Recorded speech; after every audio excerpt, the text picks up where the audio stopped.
BTech, BBA మరియు MBA కోర్సులు 15+ years experience ఫ్యాకల్టీతో పాటు placement guarantee. Kishkinda university, Ballari. వాగర్థవివ సంపృక్తౌ వాగర్థ ప్రతిపత్తయే జగతః పితరౌ వందే పార్వతీ పరమేశ్వరౌ.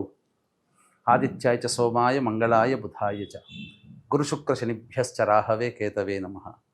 శృంగేరి జగద్గురు పీఠాధిపతులకి, కంచి పీఠాధిపతులకి నమస్కారములు తెలియజేసుకుంటూ కార్యక్రమాన్ని ప్రారంభిద్దాం. ద్వాదశ రాశులకు సంబంధించి 1 జూలై నుంచి 15 జూలై వరకు వివిధ రాశుల్లో జన్మించినటువంటి వారికి ఏ విధంగా ఉండబోతుందో తెలుసుకునే ముందు గ్రహ సంచారం గురించి తెలుసుకుందాం. వృషభ రాశిలో శుక్రుడు, అలాగే మిథునంలో రవి గురువు, కర్కాటకంలో బుధుడు, సింహంలో కుజ కేతువు, అలాగే కుంభంలో రాహువు, శని మీనంలో. 13 జూలై నుంచి శని వక్రీకరించే స్థితి పొంది ఉంటారు. అయితే ప్రధానంగా గమనించుకున్నట్లయితే చాలామంది ప్రేక్షకుల్లో ఉన్నటువంటి చాలా సందేహాలు, కొన్ని చెప్పినటువంటి విషయాల్లో కొన్ని మాకు ఫలితాలు సరిపోవట్లేవు అని అంటున్నారు. అంటే దీని అర్థము చాలామంది చూసుకునేటువంటిది సన్ జొడాయిక్ సైన్ ద్వారా చూసుకుంటున్నారు. అంటే ఈ ఉదాహరణకు చెప్తున్నాను, 23 జూలై నుంచి 22 ఆగస్టు మధ్యలో పుట్టినటువంటి వాళ్ళకి లియో సైన్ అని చెప్తారు.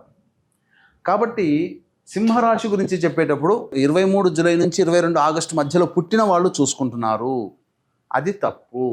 మీరు జన్మించినటువంటి జన్మ తేదీని అనుసరించి ఒక నక్షత్రము, ఆ నక్షత్రాన్ని అనుసరించి రాశి ఉంటుంది. ఆ రాశి ప్రకారమే మీరు చూసుకోవాలి. ఇది సరైనటువంటి విధానము. కొంతమంది నామ నక్షత్రం చూసుకుంటున్నారు.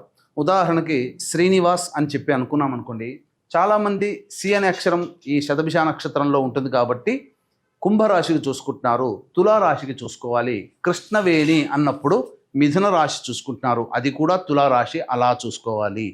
కాబట్టి మనం అనేక విధాలుగా ఈ శాస్త్ర ప్రకారము మనకు ముందుకు వెళ్ళినట్లయితే తప్పకుండా ఆ ఫలితాలు అనేటువంటివి మనకు సరిపోతాయని చెప్పవచ్చు. ఇక ఆలస్యం చేయకుండా వివిధ రాశుల వారికి ఈ 1 జూలై నుంచి 15 జూలై వరకు ఏ విధంగా ఉండబోతుంది, ఆదాయ వ్యయాలు, ఖర్చులు, అలాగే పరిస్థితుల అనుకూలత, ఇవన్నీ కూడా క్లుప్తంగా మనం తెలియజేసుకునే ప్రయత్నం చేద్దాం. ద్వాదశ రాశులలో భాగంగా 10వదైనటువంటి మకర రాశిలో జన్మించినటువంటి వారికి జూలై 1వ తారీఖు నుంచి 15వ తారీఖు వరకు ఏ విధంగా ఉండబోతుందో తెలుసుకునే ప్రయత్నం చేద్దాం. ప్రధానంగా శుక్రుని యొక్క సంచారము అనుకూలంగా ఉన్నటువంటి కారణం చేత విలువైనటువంటి వస్తువుల్ని కొనుగోలు చేస్తారు. సంపూర్ణముగా గృహంలో మంచి శుభవాతావరణం ఉంటుంది. ఇదివరకు కోల్పోయినటువంటి ప్రేమని మళ్ళీ తిరిగి పొందే అవకాశం ఉంటుంది. ఇప్పటి వరకు మీకు ఎవరైతే స్త్రీలు శత్రువులుగా ఉన్నారో వాళ్ళు మీకు అనుకూలంగా మిత్రులుగా మారే అవకాశం ఉంటుంది. అన్ని విధాల స్త్రీలతో సహాయ సహకారాలు పొందడం ద్వారా అనుకున్నటువంటి పనులను పూర్తి చేసుకోగలుగుతారు. ఇక రవి యొక్క సంచార ప్రభావం అనుకూలంగా ఉన్నటువంటి ఈ కారణం చేత నిరుద్యోగస్తులకి చాలా శుభమైనటువంటి పరిణామాలు. ఉద్యోగము ప్రయత్నం చేస్తే ఉద్యోగము లభించి తీరుతుంది. ఆల్రెడీ ఉద్యోగం చేస్తున్నటువంటి వాళ్ళకి మంచి స్థితిగతులు కలుగుతాయి. ఇంక్రిమెంట్స్ కానీ ప్రోత్సాహకాలు కానీ కలగడం ద్వారా మంచి స్థితిలో ఉంటారు. ఉద్యోగ భద్రత మీకుంటుంది. గురు సంచారము అనుకూలంగా లేని ఈ కారణం చేత ప్రధానంగా ధనాన్ని నష్టపోవాల్సినటువంటి పరిస్థితి, సంతానం మూలకంగా ఖర్చుల సమస్యలు పెరుగుతాయి. అలాగే పిత్రార్జితము లేదా స్వార్జితము నష్టపోయే అవకాశం ఉంటుంది. కాబట్టి పెట్టుబడులు ఏ విధంగా పెట్టకపోవడమే చాలా మేలనేటువంటి విషయాన్ని గమనించుకోవాలి. అలాగే బుధగ్రహ సంచారము కూడా అనుకూలంగా లేదు. ఈ కారణం చేత అనవసరంగా జీవిత భాగస్వామి మీద కానీ వ్యాపార భాగస్వామి మీద కానీ నోరు పారేసుకునే అవకాశాలు ఉంటాయి. వారి వలన ఖర్చులు కూడా అధికంగానే ఉంటాయి. లేదా వాళ్ళు తీసుకున్న నిర్ణయాలు కలిసి రాకపోవడం వల్ల కొన్ని ఇబ్బందికర పరిస్థితులు. తర్వాత బుధుడు కూడా అనుకూలంగా లేనటువంటి కారణం. ఇక అష్టమ కుజ సంచారము, కేతు సంచార ప్రభావము, ఇది కొంత ప్రతికూలమైనటువంటి ఫలితము. అనారోగ్య సూచనలు తెచ్చిపెట్టే అవకాశం ఉంటుంది. కాబట్టి జాగ్రత్తలు పాటించండి.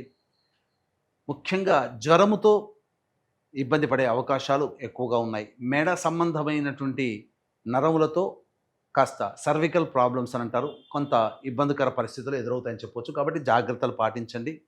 ముఖ్యంగా గృహపరమైనటువంటి సమస్యలు పెరుగుతాయి. అనగా వాహనాన్ని నష్టపోవడం కానీ, వాహనాన్ని అమ్మడం కానీ, లేదా గృహాన్ని అమ్మడం కానీ, ఇలా మీది అనుకున్నటువంటిది ఏదైనా ఫిక్స్డ్ అసెట్ ఏదైతే ఉంటుందో అది మిమ్మల్ని వదిలి వెళ్ళే అవకాశాలు ఉంటాయి. కాబట్టి జాగ్రత్తలు పాటించడం, ముఖ్యంగా వాహనాన్ని నడిపేటప్పుడు కూడా జాగ్రత్తగా ఉండాలి.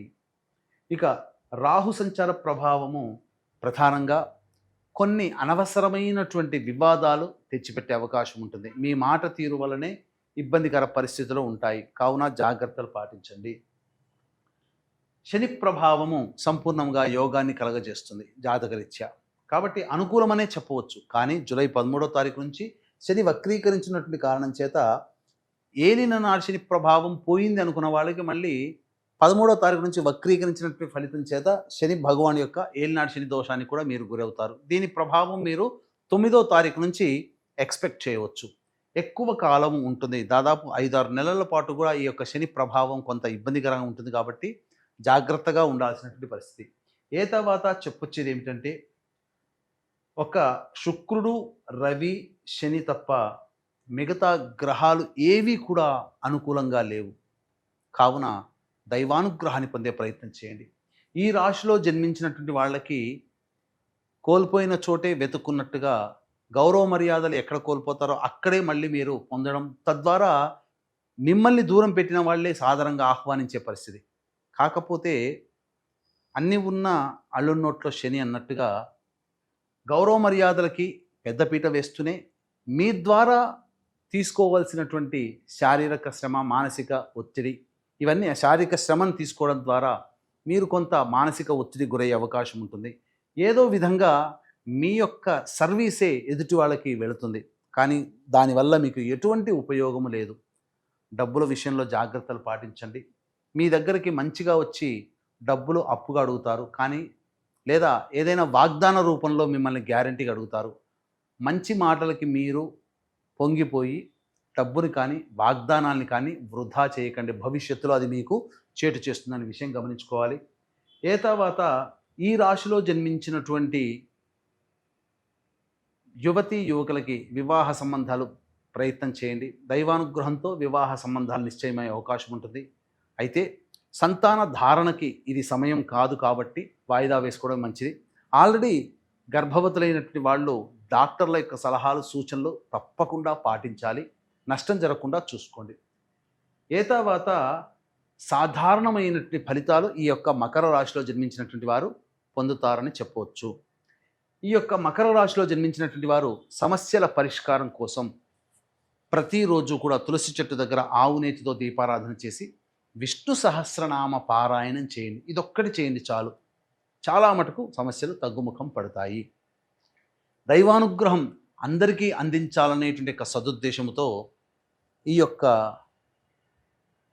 మకర రాశిలోతో పాటుగా మిగతా అన్ని రాశిలో జన్మించినటువంటి వారికి జాతకరీత్యా కలుగు విద్య, వివాహ, ఉద్యోగ, దాంపత్య, అనారోగ్య సమస్యల నివారణకి, గృహ సమస్యలు, కోర్టు సమస్యలు, శత్రు సమస్యల నివారణకి, మరియు ఈ సంబంధించినటువంటి అనగా వారాహి నవరాత్రులు 9 రోజుల పాటు జరిగేటువంటి 9 దేవతల యొక్క హోమాది కార్యక్రమాలు, మరియు మేష, మిథున, కర్కాటక, సింహ, కన్య, వృశ్చిక, ధనస్సు, కుంభ, మీన రాశిలో జన్మించినటువంటి వారికి శని దోష నివారణ పూజలు, హోమాలు అనేటువంటివి జూలై 5వ తారీఖు రోజున సాయంత్రం 7 గంటలకి ప్రారంభమవుతాయి. సాయంత్రం 5 గంటల లోపల మీ గోత్రనామాదులు నమోదు చేసుకోవచ్చు. ఈ కార్యక్రమంలో నమోదు చేసుకున్నటువంటి వాళ్ళకి శక్తిపాతము చేయబడినటువంటి శంకరంగలి మాలని ఇవ్వడం జరుగుతుంది. ఇక ఈ యొక్క జూలై 1వ తారీఖు నుంచి 15వ తారీఖు వరకు రోజువారీ దైనందిన కార్యక్రమాల్లో స్థితిగతులు, ఆదాయ వ్యయాలు ఎలా ఉన్నాయో తెలుసుకుందాం. 1వ తారీఖు రోజున, 2వ తారీఖు, 3వ తారీఖు రోజున మానసికమైనటువంటి ప్రశాంతత లోపిస్తుంది. సంతాన మూలకంగా విభేదాలు, ఖర్చులు పెరుగుతాయి. అనవసరమైన ఖర్చులు పెరగడం, ఆదాయం లేకపోవడం, తద్వారా కొంత మానసిక ఒత్తిడికి గురయ్యే అవకాశం ఉంటుంది. ఎటువంటి నిర్ణయం తీసుకోలేనటువంటి పరిస్థితి ఒక జిగ్జాగ్ లాగా ఉంటుందని చెప్పవచ్చు. ఇక 4, 5, 6, 7, 8 తేదీలలో జాతకరీత్యా అన్ని వృత్తి, ఉద్యోగ, వ్యాపార రంగాల్లో ఉన్నటువంటి వాళ్ళకి అన్ని విధాలుగా సహాయ సహకారాలు మెరుగవ్వడం, ధనపరమైనటువంటి సమస్యలు తీరడం, ఆదాయం ఎక్కువగా ఉండడం, ఖర్చులు తక్కువగా ఉండడం, లేదా ఖర్చుకు మించిన ఆదాయం లభించడం ద్వారా అన్ని విధాలుగా సమస్యల్ని అధిగమించగలుగుతారు, విందులు వినోదాల్లో సంతోషంగా గడుపుతారు అని చెప్పవచ్చు. 9, 10, 11 తేదీల్లో ప్రశాంతత లోపిస్తుంది. ఏ పని చేయాలన్నా అడ్డంకులు వస్తాయి. సరిగ్గా నిద్ర పట్టదు. సకాలానికి భోజనం చేయలేనటువంటి పరిస్థితి. అనవసరమైన ఖర్చులు పెరుగుతాయి. దూర ప్రాంత ప్రయాణాలు కూడా గోచరమవుతున్నాయని చెప్పవచ్చు. 12, 13 తేదీల్లో గనక చూసుకున్నట్లయితే ప్రధానంగా ఈ యొక్క మకర రాశిలో జన్మించినటువంటి వారికి పెండింగ్లో ఉన్నటువంటి పనులను పూర్తి చేసుకుంటారు. ధనాదాయం చాలా చక్కగా ఉంటుంది. పాత మిత్రులను కలుసుకొని విందులు వినోదాల్లో పాల్గొంటారు. ఇక 14, 15 తేదీల్లో మీ యొక్క వాక్కు వల్లనే కుటుంబ సభ్యులతో కానీ, ఇంట బయట ఇతరులతో కానీ కొంత విభేదాలు వచ్చే అవకాశం ఉంది కాబట్టి జాగ్రత్తలు పాటించండి. ఏది ఏమైనప్పటికీ కూడాను ధన నష్టం కూడా జరగబోతుంది 14, 15 తేదీలో. కావున ఏ తర్వాత చెప్పొచ్చేది ఏమిటంటే 1వ తారీఖు 9, 10, 11, 14, 15 తేదీలో ఖర్చులు అధికంగా ఉంటాయి కాబట్టి జాగ్రత్తలు పాటించండి. ఇంతకుముందు చెప్పుకున్నట్టుగా సమస్యల పరిష్కారం కోసం తులసి చెట్టు దగ్గర ఆవు నేతితో దీపారాధన చేసి విష్ణు సహస్రనామ పారాయణం చేయండి. ఇప్పటికంటే ఇంకా సమస్యలు అధికంగా ఎదుర్కొంటున్నట్లయితే దగ్గరలోని మంచి ఉపాసనా పరులైనటువంటి జ్యోతిష్యుల్ని సంప్రదించి వారి సలహాలు సూచనలు కనుక పాటించినట్లయితే మరింత మెరుగైనటువంటి జీవితాన్ని పొందుతారని తెలియజేస్తూ సర్వం శ్రీ ఉమామహేశ్వర పరబ్రహ్మార్పణమస్తు.